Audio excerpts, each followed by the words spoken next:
Everyone, welcome to my channel physics by Neetu. हम class 12th physics का chapter 1 electric charges and field के NCERT के questions discuss कर रहे हैं। अब देखो नेक्स्ट क्वेश्चन है, ये वाला क्वेश्चन आपकी बुक में क्वेश्चन नंबर 20 है।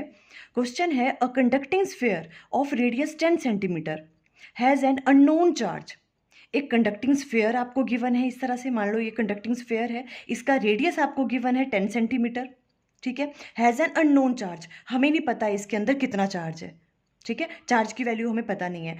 If the electric field 20 centimetre from the centre of the sphere is, इस स्फीयर के सेंटर से 20 सेंटीमीटर दूर, मीन्स कहीं यहाँ पे पी पॉइंट पे जो इलेक्ट्रिक फील्ड है उसकी वैल्यू आपको गिवन है 1.5 इंटू 10⁻³ न्यूटन पर कूलम। मीन्स पी पॉइंट जो इसके सेंटर से, जो कंडक्टिंग स्फीयर है उसके सेंटर से वो पी पॉइंट कितना दूर है, 20 centimetre.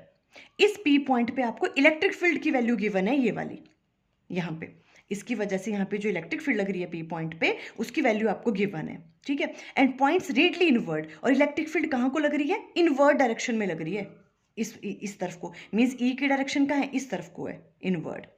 What is the net charge on the sphere, अब इन्होंने बताया, पूछा है कि बताओ इसमें नेट चार्ज की वैल्यू क्या है स्फीयर में, ये चीज़ आपको बतानी है। क्लियर है? ओके, तो देखो ये वाला जो क्वेश्चन है ये किस पे बेस्ड है, एप्लीकेशन ऑफ गॉस लॉ पे। क्लियर? तो देखो हम इसको किस तरह से करेंगे, सबसे पहले हमें पता होना चाहिए, देखो हमने एप्लीकेशन ऑफ गॉस लॉ में किया था, ये वाली डेरिवेशंस की थी। क्या डेरिवेशन थी, electric field due to uniformly charge conducting sphere, उसकी वजह से कोई यूनिफॉर्मली चार्ज कंडक्टिंग स्फीयर है, ठीक है, उसकी वजह से किसी पी पॉइंट पे इलेक्ट्रिक फील्ड किस तरह से निकालते हैं, जैसे कंडक्टिंग स्फीयर है, पी पॉइंट यहाँ पे लिया हमने आउटसाइड में, ठीक है, यहाँ पे इलेक्ट्रिक फील्ड की वैल्यू क्या होती है, ठीक है, और अगर हम इसी पॉइंट को इस कंडक्टिंग स्फीयर के अंदर ले लें तो इलेक्ट्रिक फील्ड की वैल्यू क्या होती है, ये वाली डेरिवेशन हमने की हुई है, ठीक है। तो यहाँ पे कौन सी यूज होगी, electric field due to uniformly charge conducting sphere, जब पॉइंट कहाँ है पी, आउटवर्ड मीन्स आउटसाइड है, ठीक है, और उसका डिस्टेंस सेंटर से कितना आपको गिवन है, ये आपको गिवन है देखो 20 सेंटीमीटर, तो ये डिस्टेंस आपको गिवन है 20 सेंटीमीटर। इसको मीटर में कन्वर्ट कर देंगे तो 20 मल्टीप्लाई बाय 10⁻⁻² मीटर्स, इस तरह से पहले आप कन्वर्ट कर लिया करो सेंटीमीटर से मीटर में, ठीक है, यहाँ पे। और यहाँ पर आपको क्या, इस पी पॉइंट पे आपको इलेक्ट्रिक फील्ड की वैल्यू गिवन है, ठीक है, और इलेक्ट्रिक फील्ड की वैल्यू देखो ई गिवन है यहाँ पे, ई, और उसकी वैल्यू आपको गिवन है कितनी, देखो ये वाली 1.5 इंटू 10⁻³, इसकी वैल्यू भी आपको गिवन है पी पॉइंट पे। और कहाँ लग रही है इलेक्ट्रिक फील्ड, डायरेक्शन कहाँ है इसकी, इनवर्ड डायरेक्शन में, ऐसे लग रही है इलेक्ट्रिक फील्ड, इस डायरेक्शन में। देखो इस चीज से क्या पता चल रहा है कि इलेक्ट्रिक फील्ड की डायरेक्शन इस तरफ को है, इट मीन्स जो भी यहाँ पे चार्ज है वो कैसा होगा, नेगेटिव चार्ज होगा वो, है ना, क्योंकि इलेक्ट्रिक फील्ड कहाँ से कहाँ लगती है, positive to negative, it means यहाँ पे कौन सा चार्ज है, इलेक्ट्रिक फील्ड की डायरेक्शन इनवर्ड है, इस तरफ को है, ठीक है, तो इट मीन्स यहाँ पे कौन सा चार्ज होगा, negative charge, because electric field की डायरेक्शन क्या होती है, पॉजिटिव टू नेगेटिव, इस डायरेक्शन में आपको गिवन है ये कि इलेक्ट्रिक फील्ड इनवर्ड लग रही है, ठीक है। अगर आपको अब पूछे कि चार्ज कौन सा होगा इसमें, तो हमें वो तो पता लग गया कि यहाँ पे नेगेटिव चार्ज होगा, पर उसकी वैल्यू आपको फाइंड आउट करनी है कि कितना चार्ज है यहाँ पे। क्लियर? ओके, तो हमने क्या कहा, देखो इस तरह से आपने पहले फिगर ड्रॉ कर ली जो आपको क्वेश्चन में गिवन थी। अब हमें पता है कि electric field uniformly charge conducting sphere की वजह से किसी पी पॉइंट पे इलेक्ट्रिक फील्ड निकालने का फॉर्मूला क्या होता है, वो वाली डेरिवेशन आप देख लेना, ठीक है। क्या फॉर्मूला होता था, ई पी नाम दे रही हूँ मैं, पी पॉइंट पे इलेक्ट्रिक फील्ड, उसकी वैल्यू होती है 1/4πε0, ठीक है, Q divided by R square. R क्या होता था, इसके सेंटर से जो पी पॉइंट का डिस्टेंस है आर, ये आर है मतलब आपको गिवन, ठीक है, और Q की वैल्यू हमें निकालनी है, देखो इसकी वैल्यू हमें पता होती है K की 9 इंटू 10⁻⁹, R की वैल्यू आपको गिवन है, EP की वैल्यू भी आपको गिवन है 1.5 इंटू 10⁻3, निकल जाएगा आराम से Q, बस सिंपल कैलकुलेशन है। बस आपको ये चीज़ पता होनी चाहिए थी इस क्वेश्चन में क्या था कि आपको कौन सा फॉर्मूला यूज करना है, आपको फॉर्मूला यूज करना था electric field due to uniformly charge conducting sphere की वजह से किसी पॉइंट पे इलेक्ट्रिक फील्ड किस तरह से फाइंड आउट करते हैं। क्लियर? अब तो इजी है, अब इन सब की वैल्यू डाल दो, देखो ईपी की वैल्यू आपको गिवन है, ईपी की वैल्यू कितनी गिवन है आपको, 1.5 इंटू 10⁻³ हमने राइट डाउन कर ली, ठीक है, 1/4πε0 की जगह हम क्या राइट डाउन कर सकते हैं, 9 इंटू 10⁻9, इसकी वैल्यू मल्टीप्लाई बाय क्यू की वैल्यू हमें फाइंड आउट करनी है, डिवाइडेड बाय आर की वैल्यू क्या है, देखो मीटर में 20 इंटू 10⁻⁻2, इसका स्क्वायर कर देंगे, ठीक है, अब Q की वैल्यू निकालनी है तो बस Q को इस तरफ ले आओ।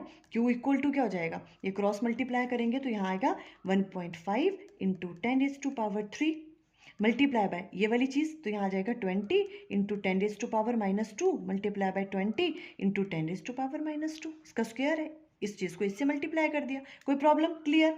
ओके, अब यहाँ देखो, यहाँ पे अगर हम डिवाइडेड बाय करें तो क्या आएगा, 9 मल्टीप्लाई बाय 10⁻⁹ ये नीचे आ जाएगा। क्लियर है वाली बात? ओके, अब देखो, अब इसको सॉल्व करना है तो क्या करेंगे, 1.5 इंटू 10⁻³ वैसे रहने दो, मल्टीप्लाई बाय 20 क्या हो गया यहाँ पे 400 इंटू 10⁻⁻² -2 डिवाइडेड बाय 9 इंटू 10⁻⁹। ठीक है, अब कैसे भी सॉल्व करो जैसे आपको इजी लग रहा हो। ठीक है, 1.5 को 400 से मल्टीप्लाई करेंगे तो कितना आ जाएगा आपके पास 600। ठीक है, मल्टीप्लाई बाय 10⁻³ है, 10⁻⁻4 है, 4 में से 3 गया तो 10⁻⁻1 बचेगा। मल्टीप्लाई बाय इसको भी ऊपर ले जाओ, 10⁻9 है, ऊपर आएगा तो 10⁻⁻9 आ जाएगा। ठीक है, डिवाइडेड बाय यहाँ पे 9 आ गया। क्लियर? ओके, अब देखो जब इनको डिवाइड करेंगे, 600 को जब हम 9 से डिवाइड करते हैं तो आंसर आता है देखो 66.666 इस तरह से आएगा। ठीक है, ओके, तो ये आ जाएगा इंटू 10⁻⁻ क्या होगा देखो, -1 -9 -10 इतना कूलम, ये वाला चार्ज आ गया। आप ऐसे भी राइट डाउन कर सकते हो। ठीक है, और कभी कभी आप इस तरह से भी हो सकता है, आपको आंसर कैसे पूछा हुआ है, मे बी MCQs हो। ठीक है, तो आप किस तरह से राइट डाउन करोगे, देखो हो सकता यहाँ पे आपको 9 बनाना है, नैनो कूलम में आपको आंसर देना है मान लो। ठीक है, तो हम क्या करेंगे, अब इसको देखो क्या करेंगे, अगर हम इसको यहाँ राइट डाउन करें यहाँ पे 6.66, ठीक है, मीन्स डेसिमल को हम इधर लेके आए हैं, इधर लेके आते हैं डेसिमल तो क्या होता है, हम पावर में क्या करते हैं, जब डेसिमल को लेफ्ट साइड में लेके आते हैं, है ना, तो यहाँ पर क्या करेंगे, हम ऐड कर देंगे एक 0 +1 करेंगे तो क्या रह जाएगा, इंटू 10⁻⁻9 इस तरह से राइट डाउन कर सकते हैं कूलम।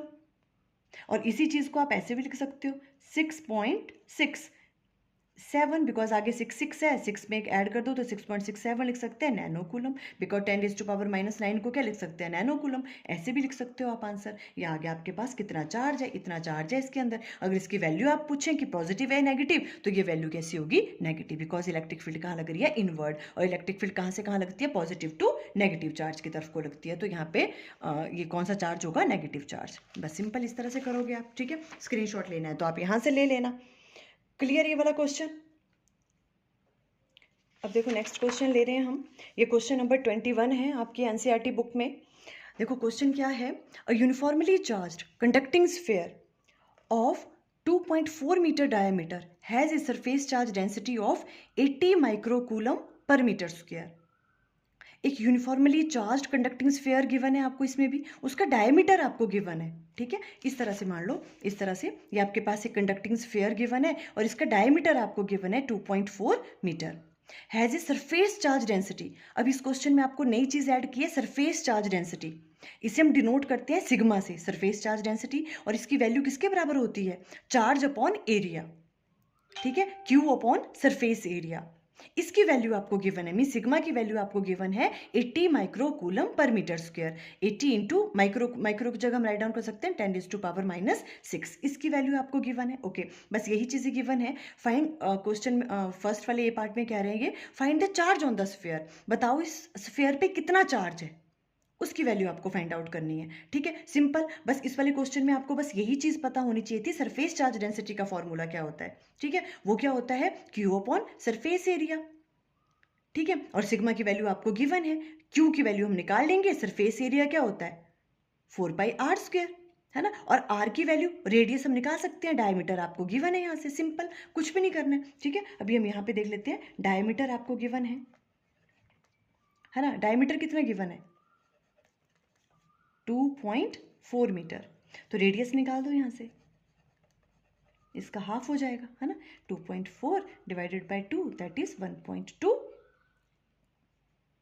मीटर, है ना, ये आ गया आपके पास रेडियस। बस अब तो फॉर्मूला लगा लो ये वाला, सिग्मा की वैल्यू क्या है देखो, ये सरफेस चार्ज डेंसिटी, सिग्मा की वैल्यू आपको गिवन है ना, और वो कितनी गिवन है आपको यहाँ से, ये है आपको 80 इंटू 10⁻⁻6 इस तरफ ये आ गया, मल्टीप्लाई बाय क्यू तो आपको फाइंड आउट करना है, डिवाइडेड बाय यहाँ पे आ जाएगा 4πr², इसका सरफेस एरिया है ना। तो यहाँ से अब क्या करना है हमें, देखो सॉरी